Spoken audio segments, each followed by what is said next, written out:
Today's video is my bread and butter. This is how I collect. I talk about these watches on my channel as often as possible.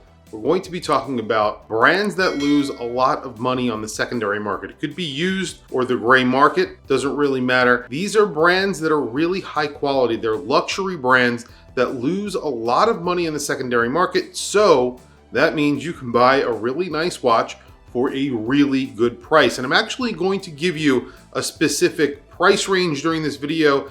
These are going to be watches in that $1,000 to $2,000 range. Really high quality watches, luxury watches that you can get for a really good price.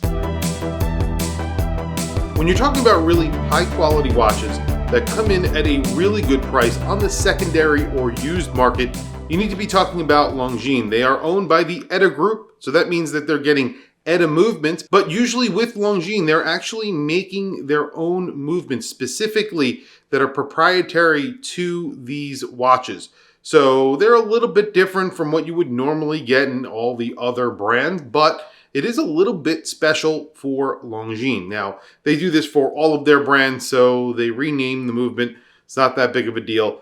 The thing about Longines is that they offer really high quality. And I'm talking about, in some cases, I compare some of their cases to Grand Seiko.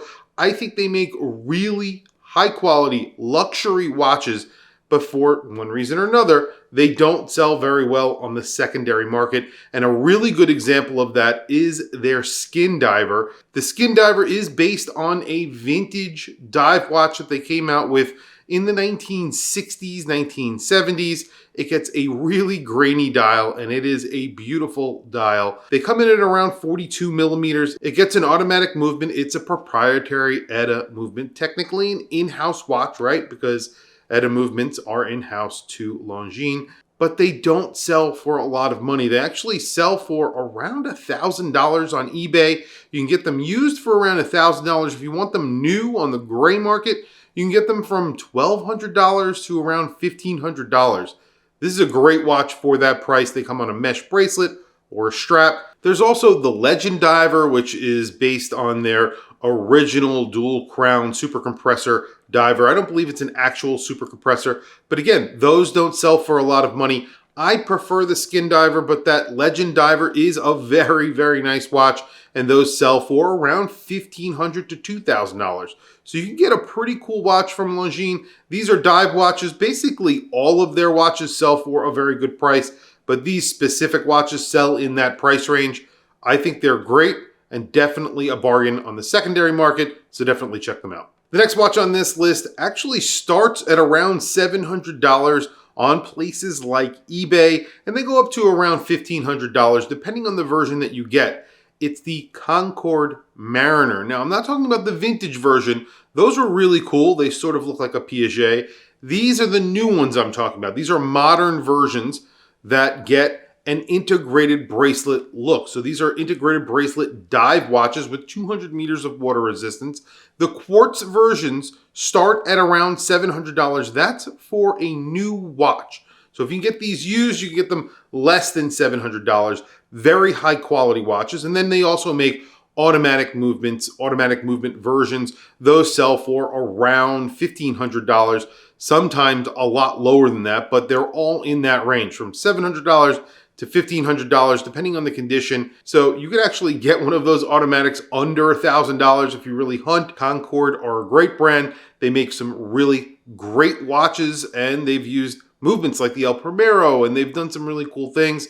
However, these watches don't sell very well on the secondary market. Most of their watches don't, except for a few choice models. You're going to get these at a significant discount. Definitely check these watches out. The Mariner is really cool.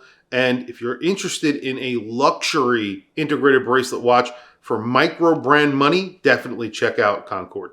So for those of us out there who love Seiko and know about Seiko, when you hear the three letters SLA, you know immediately that you're talking about a higher end watch.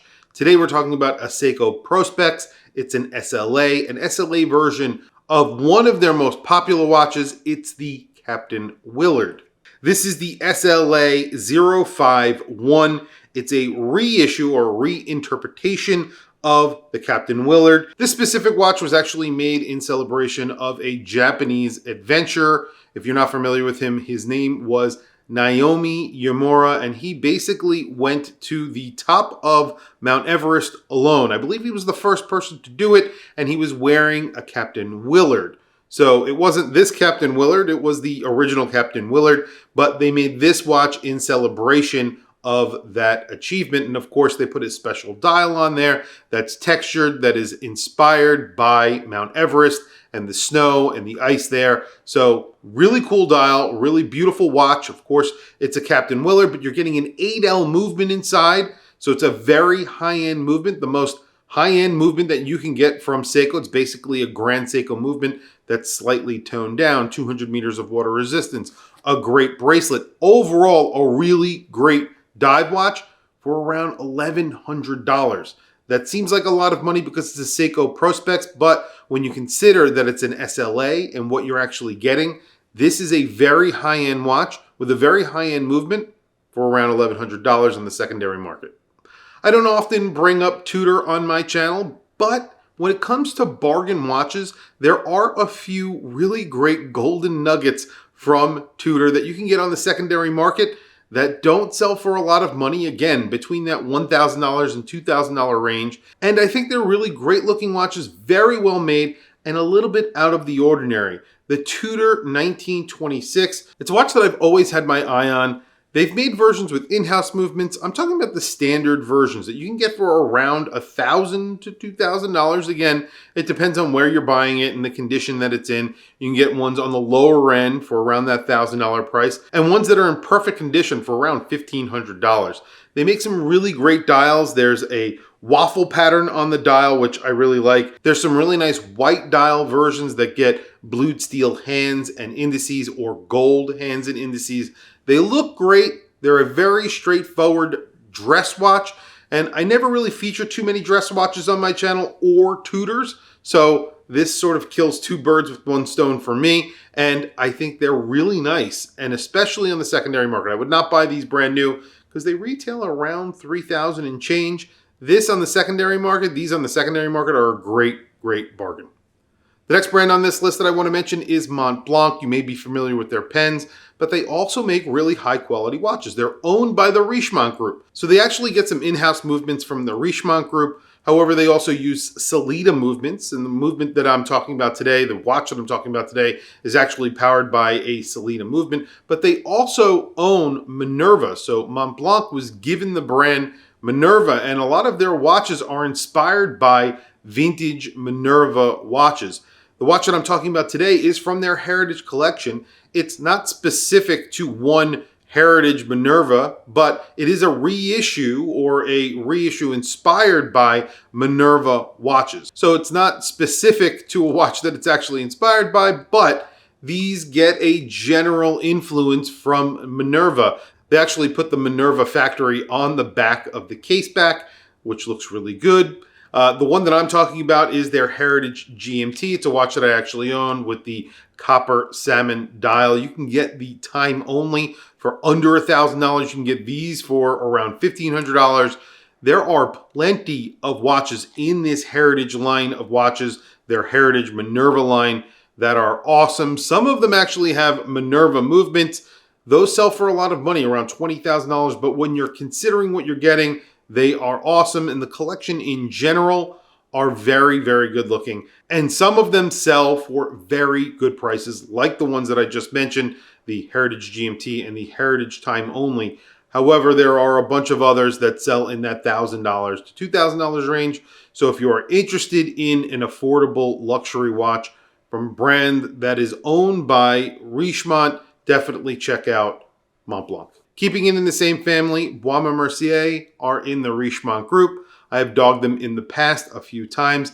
They've made some weird decisions with their watches, and I do call them out on that. However, they do have a few really nice watches in their arsenal. One of them is the Clifton Time Only or a Dual Time. You can get these watches for around $800. There's actually one on eBay right now for around $800. I think it's a Dual Time powered by a Sellita movement. thin watches, and they're very good looking. And of course, they're coming from the Richemont group, so the quality is very, very high because they make a lot of watches. The Clifton specifically, I think, is a very good looking watch from the brand, and they've come out with a slew of new versions of it, and they are selling on the secondary market for very, very good prices. You can get one in the $2,000 range if you want one with an in-house movement. However, if you want one with a Sellita movement, like I said, you can get dual times for around $800 and less. That is an excellent price for a very nice watch from a major brand like Baume Mercier. Well, if I'm talking about affordable luxury watches, there's one brand that you will always hear about, from me at least. It is Eterna. I own a few Eternas, and I'm going to talk about the two watches that I own from Eterna. I paid $600, $650 for one, and then $650 for the other. So combined total here of around $1,300, and I have a two-watch collection, both of them GMTs, both of them with in-house Eterna movements. One is the Avantec, and I'll show you pictures of this watch. It is gorgeous. It comes on an ostrich strap. It comes in at around 41 millimeters. It's beautiful. The case is beautiful. The manufacturing here is top notch. It's one of the nicest GMTs that I own, and I only paid $650 for it. And it's an in-house GMT. Yes, it's an office GMT or a military GMT. That could be one of its downfalls for some people, but considering what I paid, it's really not a lot of money. The other watch that I own from Eterna is an integrated bracelet version of their Kontiki. It's called the Royal Kontiki. It came out in the 1970s, and this is a modern version of that watch, of that original integrated bracelet watch. This one also gets the exact same movement, that in-house GMT movement. It functions the exact same way. It's a really good looking watch that I paid around $650 is what I want to say that I paid for this watch with a DLC coating. It gets tons of little details. It's definitely a very high-end watch that I think originally sold for around $6,000 or $7,000 that you can get for next to nothing. All you need to do is be patient and check eBay very often. You'll be able to get one of these at this price, maybe a little bit higher depending on how patient you are, but you'll definitely be able to get one for a very good price. The next brand on this list is another brand that nobody ever talks about, and I've made a few videos where I've talked about them because I think they make some really interesting, very cool watches that sell for nothing on the secondary market. Again, between that $1,000 and $2,000 range. They're originally priced at around $7,000 or $8,000. They're a brand called Clerc. C-L-E-R-C. And the specific watch that I'm talking about is the Hydroscaph, the H1 chronometer certified dive watch. This gets around 300 meters of water resistance, I want to say. There are ones with more water resistance than that. Usually get an ETA movement inside that have been highly modified and look great, and you get a display case back. There's some really weird features to this watch. There's a key system for the crown. There's a helium escape valve that looks kind of weird as well. That key system, basically you pull out this little lever and that's how you actually adjust the crown, which is kind of cool. Their dials are wild. Their hands are really big. These wear like a tuna, if you're familiar with the tuna from Seiko. However, these are Swiss made and very, very expensive watches that sell for next to nothing on the secondary market. I believe that they are now defunct. They still have their website up, but you can't actually buy anything from them. And I don't think there's any authorized dealers that actually sell them anymore, and they haven't really changed their models in a while. That's why they are selling for a pretty good price now. I think they're a really cool, interesting looking watch with a very interesting looking case, especially the case and the way that it actually will fit on your wrist. And I've tried on these watches and they are pretty comfortable. They're on the larger side, like I said, around 44 and 46 millimeters, depending on the version. But again, really nice straps, really great movements, all of that stuff, and they sell for a really good price. Last but not least is a brand that is sort of a luxury brand. I would say they're on the cusp of being a luxury brand. It's Maurice Lacroix.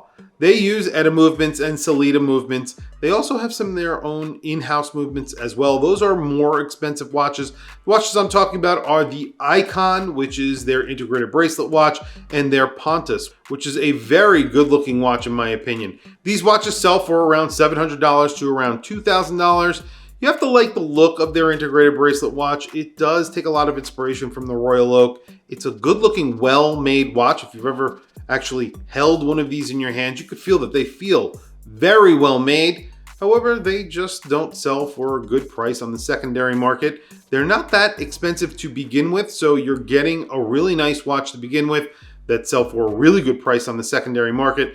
So you could basically get these for a heavy discount on top of the fact that they're already pretty affordable and they're offering a lot of quality for the money. So all that being said, you're getting a very good watch for a very, very good price with Maurice Lacroix on the secondary market. I would highly recommend all of the brands that I mentioned on this list on the secondary market or the used market. If you're okay with the used watch, usually that's the best way of getting in on a brand like this at a very low price. If you want something that is new, definitely go with the gray market because you're going to get a very good discount off of that original MSRP, that new price tag. Tell me about some of the other brands that lose a ton of value in the secondary market down in the comments below. I will make other videos about these types of watches because it's really how I collect. I really like to get discounts on the watches that I'm buying. I don't like to pay retail. I definitely don't like to pay over retail. So when it comes to watches like this is, like I was saying in the beginning of this video, is my bread and butter. This is how I collect. I'll always try and get the best price and the best quality. If you collect that way, then you're always going to be happy with your purchase because you didn't overpay. You didn't pay over list price for something that you might end up being disappointed with. If you pay as little as possible, you know, it minimizes the disappointment because you really didn't pay all that much money for it. So if it doesn't work out, you could resell it and not lose a lot of money. No big deal. That's how I collect. That's how I think a lot of people should consider collecting. Tell me what you guys think down in the comments below. I want to hear from you guys. Definitely tell me some other brands that you would have put on this list. I have a bunch of others that I could put on another list and I will do a part 2. Anyway, guys, thank you for logging on. Thank you for watching this video. Don't forget to like, subscribe, hit that bell icon. That's really it. I will catch you guys in the next video.